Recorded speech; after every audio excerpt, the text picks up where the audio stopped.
What's up, everybody? Welcome to the Body Lock. It's Ant Walker here with Drake Riggs and Matt Wells, continuing our discussions about UFC 259. But remember to like, subscribe, share, tell a friend to tell a friend, tell that friend to tell 10 more friends. So we've got a third title fight on this card. That is between Petr Yan and Aljamain Sterling, bantamweight crown at stake.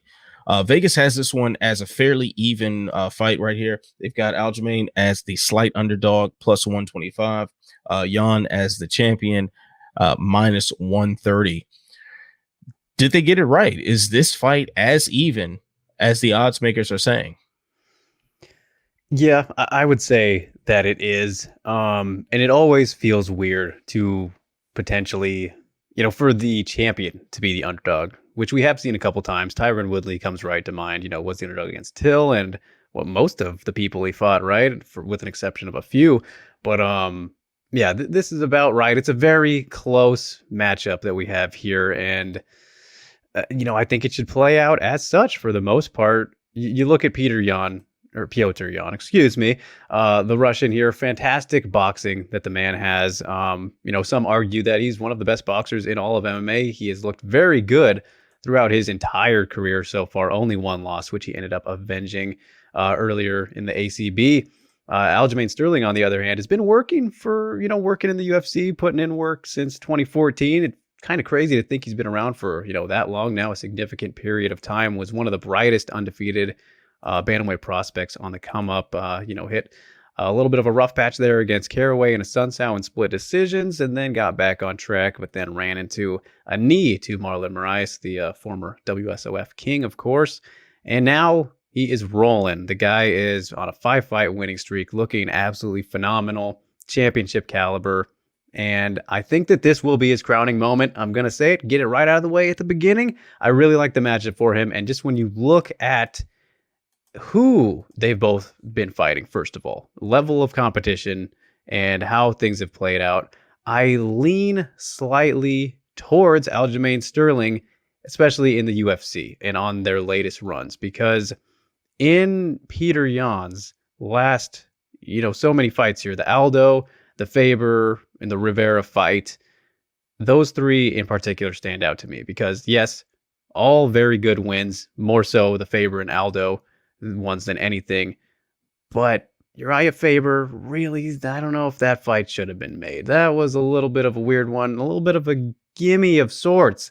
Odd matchmaking, but it happened. Not prime Faber, obviously. Then Jose Aldo, not prime Jose Aldo either, but still a very good Jose Aldo. And Aldo did have some success in that third round. Made it a very fun competitive fight for the most part, but was generally on the losing end of things. The Jimmy Rivera fight is one that I think we forget about a little bit too, because in those first two rounds, Jimmy Rivera was winning those rounds, not super convincingly, but, a clear edging, I would say. And then it just came down to he got knocked down literally in like the last 10 seconds of both those rounds and lost the rounds. That's how close they were. But most people had him winning up until that point. So respect to Jimmy Rivera as well.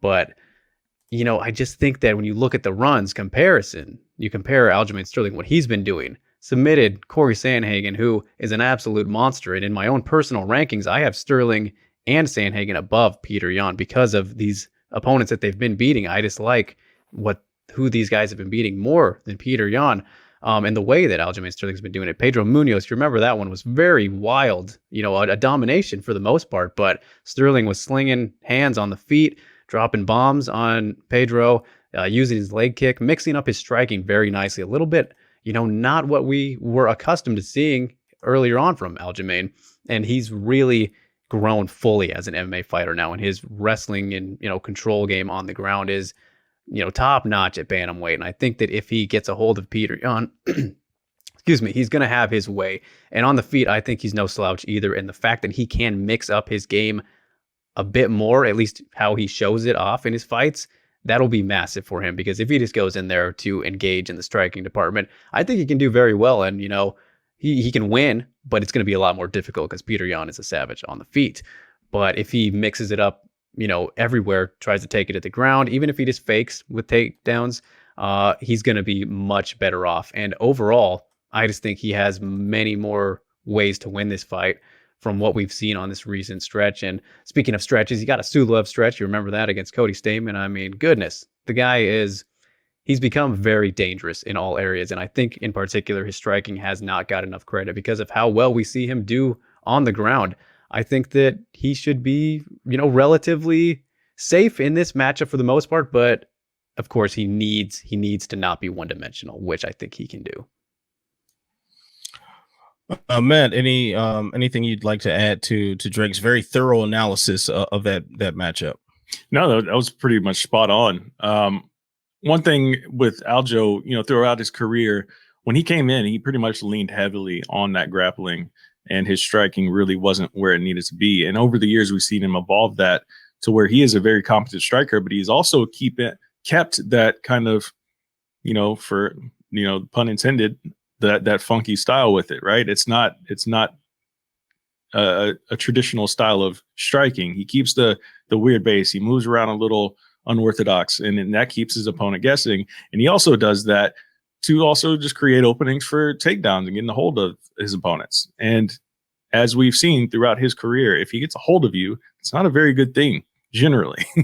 Backpack mode is real. If he gets a hold of you, he will latch onto you more often than not. Find a crazy submission. Like you said, the knee bar, the Sulev stretch. The rear naked choke on Corey Sandhagen. He has the ability to tap guys from very weird angles and can do it quickly. That was one of the first things that really caught my eye when I started watching Aljo. I was like, this guy is really slick when it comes to grappling and just making it hell for his opponents. Petr Yan does the same thing in just obviously just completely different ways. A high volume, high pressure type of striker who can wear down his opponents. I mean, the writing was on the wall before that 5th round against Jose Aldo. Everybody knew it was going to happen as soon as the ref said, all right, go out there. It was just like, how long is Aldo going to last this round? Because we all knew he wasn't going to make it out. So it's going to be interesting to see, can Yan keep him at distance? Can he keep him away from him? Can he keep his hands off of him? While at the same time keeping that same high pressure that we're used to seeing from Yan. So there's an interesting clash of styles there that really excites me when it's going to come time to watch this fight, just to watch it play out. And obviously as a fan, I've been on the Aljo train for a long time, and he's been getting passed over for opportunities. It seems like for years now to be in that title picture when there were opportunities there. For whatever reason, he wasn't given that number one contender fight, or he wasn't given that shot at the title for whatever reason. The promotion just didn't seem to be on board with him as that guy to hold the strap. Well, now it's happening. He's getting his opportunity against a very tough opponent. And I mean, listen, I hope he can go out there and kind of serve his career well with his performance at UFC 259. I want to touch on a couple of things that you two mentioned here. So, Drake, your personal rankings for the bantamweight division, in line with a lot of the rankings from established media in the bantamweight division. Right now, Sherdog.com has the top 3 bantamweights: Henry Cejudo, Aljamain Sterling, and Corey Sandhagen. So Petr Yan does not come up until number 4, and he is the one holding the belt. So in that regard, maybe Vegas is showing Yan respect as the champion, simply because of that. When you look at the strength of schedule, as you two have already mentioned, I mean, there really is no comparison. There is no comparison to the fights that brought these two gentlemen to this point to meet one another. Aljamain has had a much tougher road and has handled his opposition with much more definitive action as well. I think the big knock on Aljamain Sterling before recently was his hands. Like I think even when you talk about his overall striking game, I think he's been a fantastic kicker for a long time. Like he had this weird style, almost probably closer to like Phil Davis or something like that, where you see someone who is a fantastic wrestler, but they really can throw in some sneaky kicks there. However, the hands seem to be lacking, and that seemed to be where he would always kind of falter. And then once, when he faced Jimmy Rivera, it looked like a different sort of Aljamain Sterling from the boxing standpoint. His hands look so much sharper. And then just taking that up a notch against Pedro Munoz, who happens to be one of the better pure boxers at bantamweight, and how he was able to outbox him and mix up his wrestling and mix up the kicks. And it was just this complete performance. And while he's been doing this, he's been pulling off these ridiculous submissions. That Corey Sandhagen rear naked choke was just absolutely nuts. The Suluev stretch that we keep mentioning, easy candidate for submission of the year. Had Zabit Magomed-Sharipov had not pulled off almost the identical submission, I think the fight after, Aljo would have gotten so much more love for that move. And I think this is going to be Sterling's coming out party.